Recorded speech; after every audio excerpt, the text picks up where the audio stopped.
नमस्कार, आप देख रहे हैं सीधी लकीर, जहां हम आपके लिए लेकर आते हैं देश और दुनिया की सबसे बड़ी खबरें जिन्हें जानना है जरूरी। तो इस वीडियो को आखिर तक जरूर देखिएगा। तो चलिए शुरुआत करते हैं आज की सबसे पहली बड़ी खबर के साथ। भारत की रिन्यूएबल एनर्जी सेक्टर की सबसे बड़ी डील। गौतम अडानी ने 24,000 करोड़ में खरीदी एसबी एनर्जी में 100% हिस्सेदारी।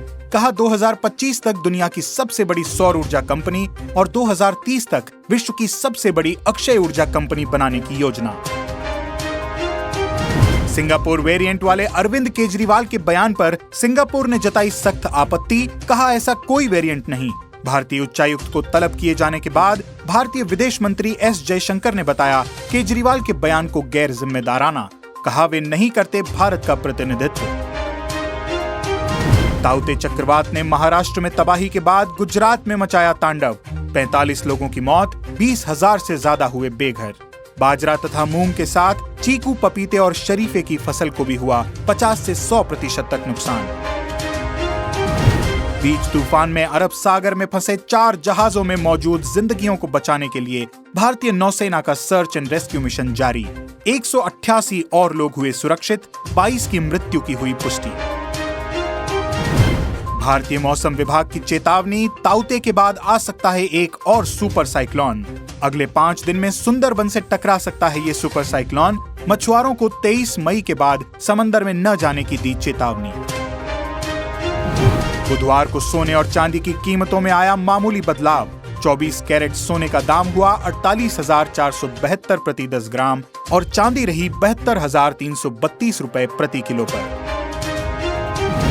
स्टॉक मार्केट का हाल, बुधवार को 290 पॉइंट्स लुढ़ककर 49,902 के स्तर पर पहुंचा सेंसेक्स। निफ्टी ने बनाए रखा 15,000 का स्तर। 26 मई को लगेगा 2021 का पहला चंद्र ग्रहण। भारतीय समयानुसार 2:17 से शुरू होकर शाम 7:19 तक रहेगा ग्रहण।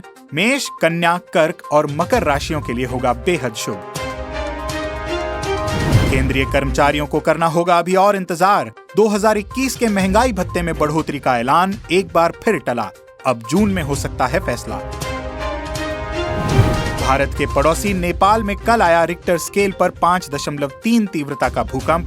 पोखरा के पास लामगंज जिले के भुलभुले के पास रहा केंद्र। बिहार के कुछ इलाकों में भी महसूस किए गए झटके। अब तक कहीं से भी नुकसान की नहीं आई है जानकारी। चीन में अचानक हिलने लगी शेंजन शहर की 73 मंजिला इमारत। डर के मारे लोगों ने किया आनन फानन में खाली। बिना भूकंप कैसे हिली ये इमारत, बना जांच का विषय। इटली में झील की मरम्मत के दौरान मिला खोया हुआ गांव। सैकड़ों लोगों का था घर। 1950 में क्यूरोन नामक ये गांव हो गया था जलमग्न। जर्मनी के वैज्ञानिकों का दावा, ग्रीनलैंड की 17 लाख स्क्वायर किलोमीटर में फैली बर्फ की चादर तेजी से पिघल रही है। खबर के आते ही पूरे विश्व के वैज्ञानिक हुए चिंतित। ग्लोबल वार्मिंग को बताया वैश्विक चिंता का विषय। इजराइल और फिलिस्तीन के चरमपंथियों के बीच खूनी संघर्ष अब भी जारी। युद्ध विराम के सभी प्रयास अब तक रहे बेनतीजा। इजराइल लगातार कर रहा हमास के सेना प्रमुख मोहम्मद देईफ को मारने की कोशिश। अब तक 2 चरमपंथी मारे गए। वहीं हमास ने बनाया दक्षिण इजराइल के एक एयरबेस को निशाना। इजराइल ने फिर किया गाजा पट्टी पर हवाई हमला। 61 बच्चों समेत 213 फिलिस्तीनियों की हुई मौत, 1400 से ज्यादा हुए घायल। कोरोना टेस्टिंग की अकेली लैब भी हुई ध्वस्त। फिलिस्तीन के समर्थन में मध्य पूर्व के सभी इस्लामिक राज्यों की एकजुट होने की कोशिश फिर रही नाकाम। इस बार लेबनान के विदेश मंत्री के बयान पर हुआ आपस में विवाद। सऊदी अरब और संयुक्त अरब अमीरात ने बयान पर जताई सख्त आपत्ति। अमेरिकी राष्ट्रपति बाइडेन ने इजराइल को 5.4 हजार करोड़ के हथियार बेचे जाने को दी मंजूरी।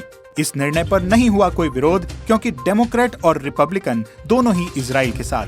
लेकिन तुर्की ने दर्ज की सख्त आपत्ति। कहा अमेरिका खूनी हाथों से लिख रहा है इतिहास। टाटा मोटर्स ने जारी किए मार्च तिमाही के आंकड़े। कंसोलिडेटेड लॉस घटकर हुआ 7,605 करोड़। आमदनी 41.7% बढ़कर हुई 88,628 करोड़। जियो के बाद अब एयरटेल और वी भी हुए मेहरबान। मुफ्त रिचार्ज और दुगना टॉक टाइम देने का किया ऐलान। चीन की वर्चुअल करेंसी इस्तेमाल न करने की चेतावनी के बाद बिटकॉइन के दाम में आई भारी गिरावट। एक दिन में 5% लुढ़क कर एक बिटकॉइन की कीमत हुई 31 लाख रुपए।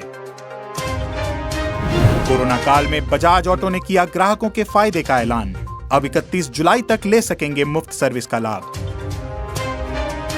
यूपी में पंचायत चुनाव के दौरान हुई मौतों पर घमासान। शिक्षक संघ के अनुसार 1621 मौतें हुई, जबकि सरकार का दावा केवल 3। बिहार में नेता प्रतिपक्ष तेजस्वी यादव ने बनाया निःशुल्क कोविड केयर सेंटर। सरकार को पत्र लिखकर इसे अधिग्रहित करने का किया अनुरोध। पटना स्थित सरकारी आवास में बने इस सेंटर में उपलब्ध होगी ऑक्सीजन और दवाओं सहित तमाम सुविधाएं। भाजपा ने लगाया कांग्रेस पर प्रधानमंत्री मोदी को बदनाम करने का आरोप। कहा, सौम्या वर्मा के बनाए टूल किट के आधार पर कांग्रेस कर रही है भ्रम फैलाने की राजनीति।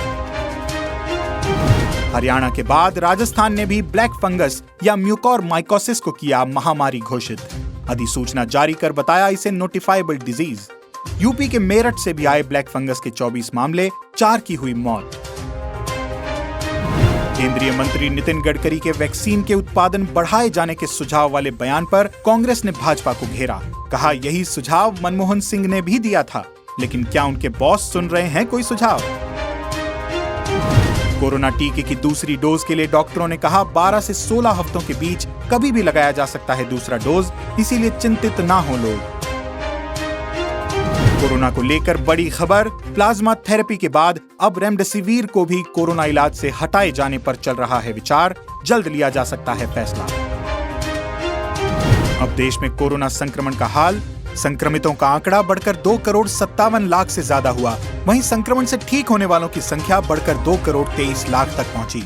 एक्टिव केस अब घटकर हुए 31 लाख के करीब। तो आज की खबरों में बस इतना ही। इसी तरह देश और दुनिया की बड़ी और काम की खबरों को सीधे अपने मोबाइल में पाने के लिए सीधी लकीर को YouTube पर सब्सक्राइब करें और Facebook पर लाइक करें, ताकि हम और हमारी टीम देश और दुनिया की जरूरी खबरों और आपके बीच खींच सकें एक सीधी लकीर। वंदे मातरम।